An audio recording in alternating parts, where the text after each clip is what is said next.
کم مسافر چې په بهر ممالکو کې دي هغوی به خپله سرسایه د کم ملک په حساب سره ورکوي، د پاکستان په حساب سره به یې ورکوي، که په کم ملک چې پاتې کېږي د هغې ملک په حساب سره به یې ورکوي. په سعودي عرب کې دی نو د سعودي عرب حساب به کوي که د پاکستان، که په ملیشیا کې دی د ملیشیا حساب به کوي که د پاکستان حساب به کوي. د خپل سرسایه به د کم ملک ته حساب نه ورکوي، د خپلو نابالغو بچو سرسایه به د کم حساب نه ورکوي، او د خپلو بالغ بچو سرسایه به د کم حساب نه ورکوي. دا اهمه مسله ستاسو خدمت کې پیش کوم. ډېر ملګري د دې متعلق چې کوم دی نو هغه ډېر زیات پریشانه دي او تپوسونه هم ډېر زیات کوي.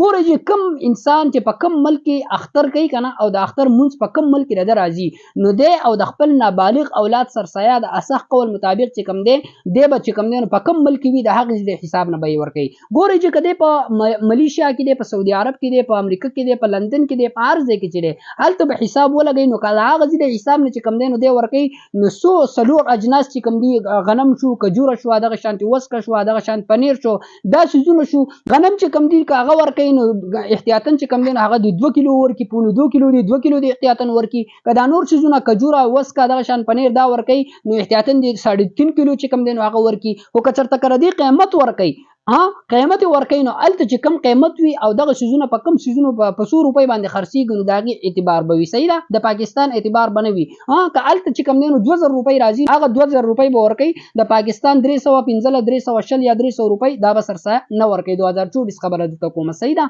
ځکه ډېر ملګري اکثر د دې متعلق چې کوم دی نو ډېر زیات تپوس کوي، ویډیو د ثواب په نیت باندې شیر کوي، دغې ملګرو ته چې کوم دی نو هغه ورسي.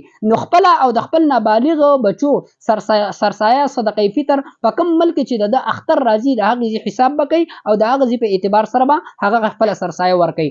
کم چې بالغ اولاد دی نو هغې سرسایه صدقې فطر په ده باندې لازم نه ده. که دی ورکوي نو د پاکستان حساب هم کولی شي، د پاکستان په قیمت باندې هم ورکولی شي. دغه شانتې که د هغه حساب ورکوي نو هم غوره ده، بهتر ده. خو که په پاکستان ورکوي نو ټیک ده. دغه شان د بي سرسایه هم په ده باندې لازم نه ده، خو که د پاکستان د حساب نه ورکوي نو هم ټیک ده. نو دا ډېر اهمه مسله ده او ډېر ملګري اکثر په دې کې چې کوم دی نو هغه کنفیوز وي، هغوی چې کوم دی نو هغه د غلط فهمۍ شکار وي، هغوی ته چې کوم دی نو مسله واضحه نه وي، مسله ورته معلومه نه وي. ویډیو د ملګرو سره ضرور شیر کړئ چې د هغوی ته او دغې مسافرو ملګرو ته چې کوم دی دا مسله اهمه مسله چې کوم دی نو هغه ښکاره شي او واضحه شي. السلام علیکم ورحمة الله وبرکاته.